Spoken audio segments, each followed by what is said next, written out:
Earth is like one of those uncontacted tribes in South America. Like the whole galaxy knows we're here, but they've agreed not to contact us until we figure it out for ourselves.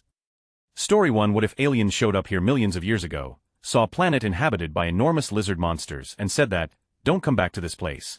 Story 2. What if the people that were abducted by aliens were actually abducted by some alien TV host equivalent of the Crocodile Hunter, where he abducts a human and shows it off? Crikey, what an interesting little fella this is. Story 3. That's actually one of many theories about SETI and alien life, that they're so far ahead of us on the Kardashev scale that for them to try to communicate with us would be like us trying to communicate with ants, or amoebas. Story 4. That's already a theory. Edit, because I'm getting messages and comments about this. I wasn't trying to belittle the guy or say this in a manner that implies I didn't want him to post this here. I just thought that maybe he didn't know this concept already existed, as I've done this with other ideas and would like to know. Story 5. We are probably more like the Sentinelese from the North Sentinel Island, part of the Andaman Island archipelago in Indian Ocean. They are widely considered as one of the most aggressive uncontacted tribe, very much hostile towards outsiders, though some would disagree. The Indian government declared the remote island officially off limits. Story 6. If that's true, we probably killed some of them at one point. Most uncontacted tribes have also killed some of the past people who tried to contact them. Story 7. What if we're actually a part of a very huge being? And to that huge being, it's like when we look at our own cells through a microscope, and that's just one being, there could be millions of huge beings. Story 8. Most of those tribes remain uncontacted mostly because of concerns regarding introducing new diseases to them and because of the lack of the means for proper communication. I doubt these kind of issues would exist when it would come to aliens. Story 9. It is safe to say any aliens that exist can only see us through a telescope kind of device. They can't visit us. A light year is no joke, and the rules of physics, chemistry and biology is going to be the same for anywhere else. The distance is just too much to make visiting a planet outside our system and theirs for them to be worth the energy and time it would cost. Even if you built a rocket that travels through space at Mach 10, you still won't get past 0.001 of a light year. There are at least 4 light years between us and the next closest system. A light year is no joke. Story 10. Depends. If there was an advanced society or many and they had a hands-off policy with Earth, likely the only way they'd actually be able to enforce it would be if their governing bodies had total control over their spaceflight operations. Which is conceivable, to a point, but as soon as you introduce the possibility of private ownership of spacecraft manned or otherwise in operations, it truly only takes that one dude looking for space Reddit karma to it all up. Story 11. Space is practically infinite. Light is a hard limit, and even if you find ways to get out there at a comfortable speed, spacefaring cultures will spark, bloom, ebb, and die in the time you travel an infinitesimally small fraction of the distance from us or our sci-fi lightspeed limit, avoiding exit to them, and wealth I'll never cross paths. Individual ants placed at random points in the Sahara. What are the odds they will meet before they die? Story 12. This entirely depends on if faster-than-light travel is common. If light speed was the fastest one could go, then it'd take hundreds of years between contacts, maybe thousands of years. If getting up to close to light speed was impossible, it'd be tens of thousands of years. Story 13. I think we're more like the folk out on the Sentinel Islands. They know we're here, but every time someone tries to talk to us we take potshots at them, so the whole planet is officially off limits.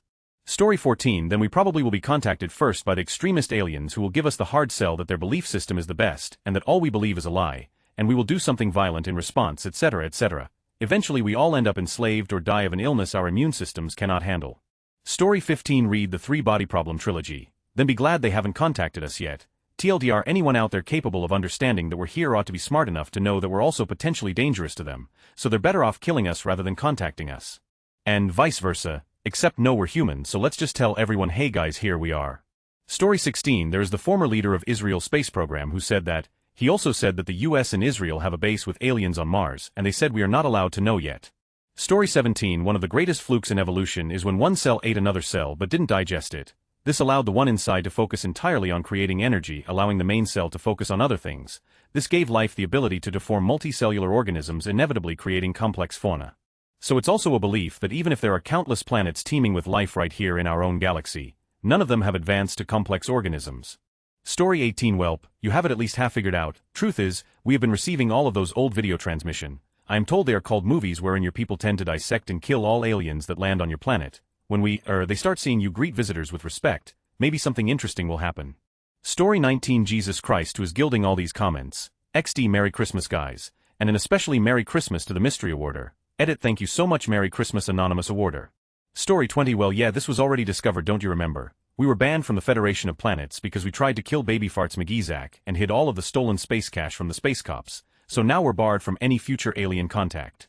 Story 21. E&M. Banks referred to this as the outside context problem. You're an island civilization that's lived on that island alone for thousands of years, and your tiny achievements seem like monumental history. You've sent out canoes a few days sailing to see if there are other islands, but they found nothing, so the priesthood concluded the island is the world and your 15,000 people are humankind.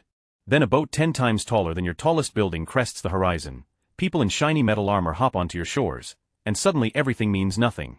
Story 22. It's more like we are a fruit, and once we are ripe enough as seen by advances in technology, the entities will return to harvest the useful energy aka the souls they want which somehow benefits them. They may be harvesters.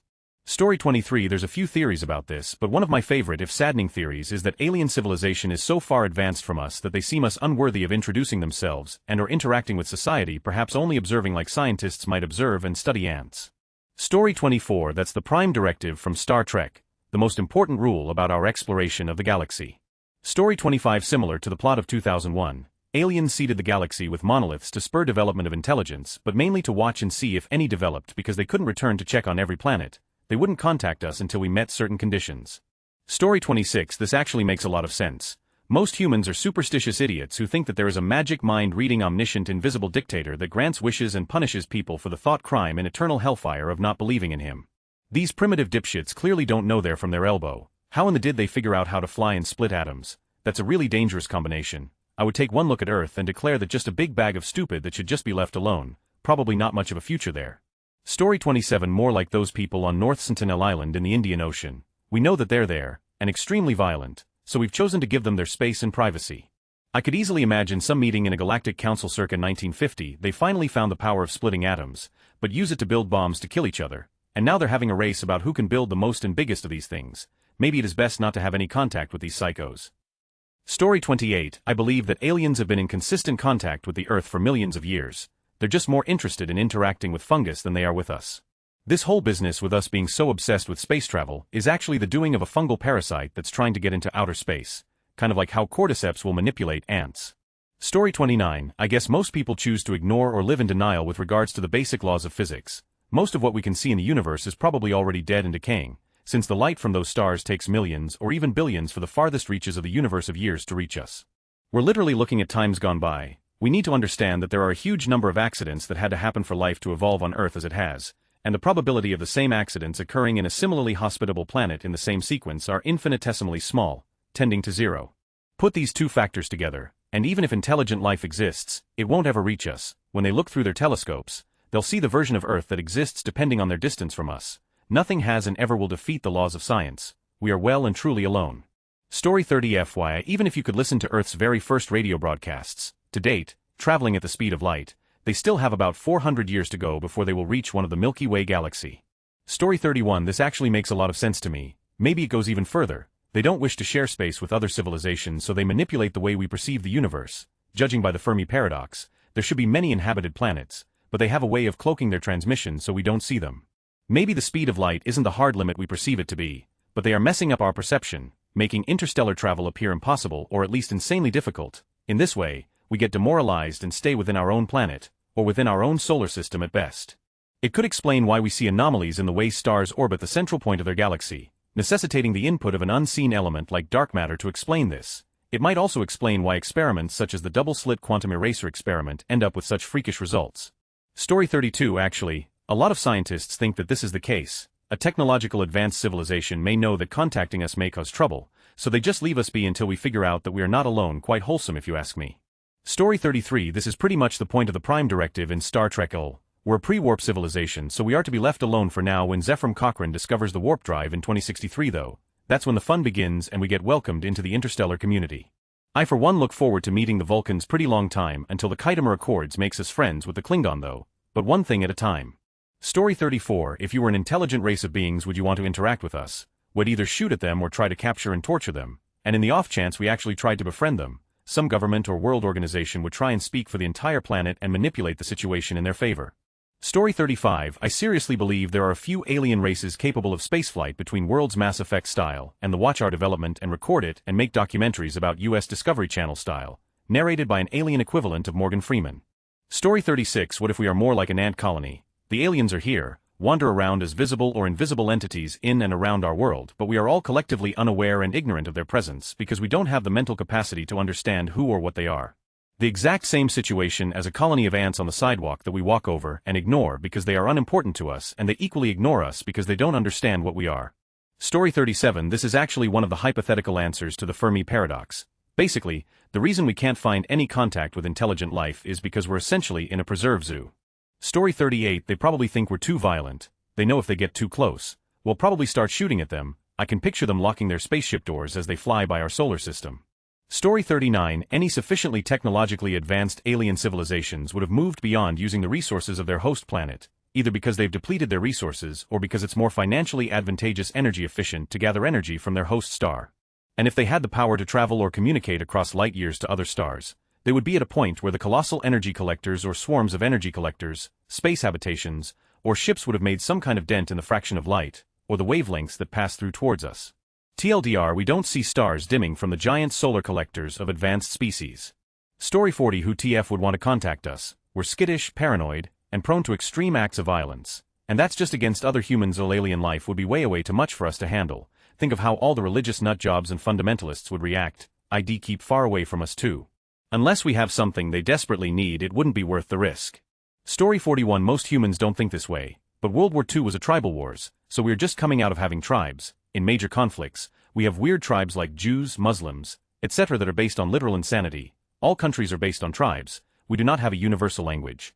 If for some reason electronic communication was destroyed, the Earth would be right back to being a sectioned off tribes. In addition, due to the defense of a bizarre religion like Judaism, you can't say anything about it, even if you're an atheist. I think many humans are psychotic, meaning insane, and living in a fantasy world. So, humans may be like inbred hillbillies from some movie that think they are normal, but are crazy. If you look at many of the most defended types of people, they are really bizarre, and humans will defend very strange and negative behavior as positive. So, imagine if most aliens are actually rational and practical logical thinker, and see Earth. It may take us hundreds of thousands of years to straighten things out. If humans as a majority are genetically insane, that will probably never change. Story 42. That's pretty much right, but not really. They have contacted a few people. Obviously, it's more than you think, but the reason they don't just beam down and say hello is because that would interfere with the first rule of humanity, our free will. Story 43. Yeah, I wonder that also, if convenient inter-system travel is physically possible, alien races would have access to so many planets, so much raw resources, that there's basically nothing physical we could offer them. The only thing humanity really has that has value, other than the unique life forms that live alongside it, is its own unique cultures and history, and that uniqueness would be worth protecting. There are countless planets in the universe, but only one with humans, so the human one should stay being just the human one. Story 44. What about the dark forest theory? Every planet keeps quiet, not wanted to be discovered in case the other species is not peaceful. Imagine if it was Earth, we would totally destroy and exploit a civilization that was more primitive than us. Why would we think others would be nice if things were reversed? Story 45. All other life forms in the universe are looking at us baffled, but yet amazed at how we're learning to understand things, and in their minds it's like watching a chimp pick up a rock and crack open nuts with it. Story 46. It's probably the safest thing to do. If aliens were to make themselves known to us, even if they didn't come here, it would change the course of our worldwide culture. It would probably destroy us as we are now.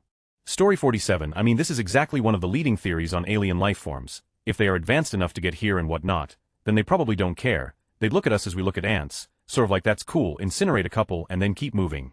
Story 48. What's crazy is that, if your theory is correct, it would be mostly the developed world that aliens would be familiar with, so the uncontacted tribes you mentioned would still be unknown to the galaxy.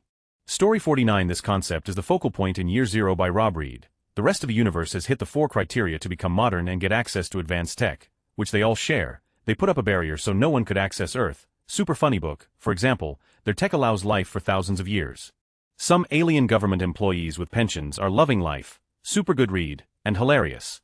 Story 50. More like they do not want to contact us because we will kill them as outsiders, like the tribe did to that Christian minister. WTF was he thinking anyway? Story 51. Or like how when fish get caught. To us we're just fishing, but to them, they just saw their friend get absolutely sent up into the sky and never come back. What if we are just fish in the aliens' lake and that's why people are abducted? Story 52. Not to sound nuts, but this is a very realistic theory. There is a very possible chance that other life forms know we exist but are simply observing us. If you subscribe to science and reality, then you should be able to accept the fact that it's very possible for another being to have developed far greater technology than us and be able to see us. Story 53. This made me think of the uncontacted tribe that throws spears at planes and boats that get too close. Aliens would avoid us for similar reasons. The surest sign that intelligent life exists elsewhere in the universe is that it has never tried to contact us. Story 54. That would be nice. Sadly, the chance they exist are developed yet, able to notice us, care or think in any way we would consider as such a slim heck. Aliens could be a massive tree-like colony whose thoughts take a few hundred years and so far away that even if they could see us, they wouldn't see anything but dinosaurs, or nothing at all. Story 55. It's pretty much a guarantee that there are aliens out there. The universe is vast beyond measure. Even our little galaxy is incredibly vast, and it is highly likely there are aliens in our galaxy due to the laws of probability. Sadly, as faster than light speed travel is impossible, we'll never meet any. We'll never really get beyond our solar system, and if we ever do manage to make contact, it'll be some clumsy signal that takes at least thousands of years to reach anywhere else, and would have to be incredibly lucky to reach another civilization at a time of their development that they could receive it. Story 56. My guess is they've simply deemed our planet devoid of intelligent life. We really don't deserve our place in the world. All we've really done is fight each other and completely destroy our own planet. Aliens would take one look at us and see us as nothing more than a bunch of apes who can't stop flinging at each other long enough to figure out our problems. Story 57. I bet the aliens will contact us in the same century when we stop destroying our own home planet Earth and come up with ways to conserve or repair the damage we have done to it just in a few centuries. Example, you see a person who is destroying a house with a car, a house you know to be their own house. And they are screaming, "It's my God-given right to destroy it." Would you go say hello? You'll nope out of there fast and let them be. Us humans are the worst thing that has happened to this planet and ourselves. We will be extinct or deformed, mutated soon in the cosmic time, since we already found plastic in human placenta. It's not far. Story 58. Look at us go. Skeletons of metal intricately wired with organic material and breathing chemical oxidizer. Shitting on everything we know with no means of escape. Aliens go no thanks, bye. Story 59. The universe is massive x100000000000000. The tribes in South America in the middle of the jungle is a massive place. They know of outsiders, to be fair. There is footage of them throwing spears at helicopters in the 80s, so they know someone else is out there. They just do not want you there. With that said, if anything was close to us in orbit, we could observe a signal, a light, or some sort of communication. What is more likely is that there are many civilizations out of our reach and sight that have evolved as well, many that we will never know most likely. Story 60. There's a YouTuber called Pursuit of Wonder, and he covered something similar to this in his video The Last Uncontacted Island. I'd definitely recommend giving it a watch because it's a pretty cool existential experience, but it's basically a story framed from the idea that we've been contacted tens of thousands of years ago, but because of our primitive lack of knowledge and natural violence, we scared off the extraterrestrial visitors, and we're only just now beginning to join the others. Story 61. The thing with the uncontacted tribes is more the other way around. They know more about us than we know about them. They are in contact with neighboring tribes, many of whom have been contacted, so they're aware of the wider world around them and they choose to be left alone. Story 62. That's a comforting thought. If we don't it up, there's a galactic community waiting for us. But life is rare. Planets need to form in that sweet spot that's not too hot and not too cold. Then you need some high-gravity giant planets to up the life-destroying asteroids that enter the solar system. And then, even with those giants, it took a freak asteroid hitting Earth to wipe out the dinosaurs and make room for mammals to evolve. And out of all the evolutionary traits amongst mammals, only 3 species evolved with what we would describe as intelligence, and only one of those species survived to build what we would call a civilization. That species has weathered disease and famine and hung on to this day. And after all that evolution or divine intervention or just plain luck, call it what you want, we're on the verge of wiping ourselves out because our big smart brains came up with planet-destroying weapons and greenhouse gases. The fact that we're smart enough to wipe ourselves out is proof that human intelligence isn't a beneficial survival trait. We're an accident of evolution, not evolution's ultimate target. As big as the universe is, I don't think it's reasonable to expect to find intelligent life similar to humans out there. It took countless miraculous events to get us to the point where we can fathom the existence of life on other planets, and the process of getting to where we are today allowed us to destroy ourselves. Story 63. My personal theory is that there is some yet to be discovered form of wireless long-range communication that functions similar to radio but is superior in every way, and so by trying to communicate with radio we are using this extremely inferior form of communication that other advanced civilizations aren't even looking for. It's like trying to pick up a message written with maritime flags with an FM receiver. Story 64. My buddy and I have the same theory. We need to figure out if we're going to be a society that lives in peace with one another that works towards a common goal, or are we going to be self-centered beings that run off dictatorships that works in our own self-interest. Our bet is that multiple races of aliens are watching and waiting to see which side we take so they can take us on their side. Story 65. So remember, when you're feeling very small and insecure, how amazingly unlikely is your birth, and pray that there's intelligent life somewhere up in space because there's all down here on Earth. Story 66. Look up the ending sequence of the original The Day the Earth Stood Still. The alien describes its society and expresses how he hopes humans one day reach a level where they are allowed to join. Most of the people in the scene are happy or neutral. There's triumphant music playing. The entire scene is obviously set up to make it seem like the interplanetary community is a utopia by human standards, and we can do it too if we try. Almost every comment acts like the aliens are evil monsters because in order to join them a prospective species has to give up the freedom to be violent. If there is any intelligent life out there, I hope for their safety, they either wall us off or dictatorially conquer Earth. Story 67. Well, according to the former Israeli space chief, aliens do exist and they've been in contact with Israel and the US government for decades. Apparently, they don't think humans are ready for the big reveal. Story 68. The zoo hypothesis of the Fermi paradox. The biggest knock against it is evident when you look at these primitive tribes. Inevitably someone always tries to reach out to make contact, even if it's limited. When it comes to a galaxy full of civilizations, all it would take is just one civilization or even one group inside a civilization that doesn't agree with keeping us in the dark to completely blow it for everyone. Story 69. I'm not gonna lie, I believe this is 100% the case. I believe the ancient astronaut theory fills in a lot of holes in our history and makes sense, and they'll return once we're a unified planet. We can't be an interplanetary species while we're still fighting over dumb and petty, most of which happened hundreds thousands of years ago.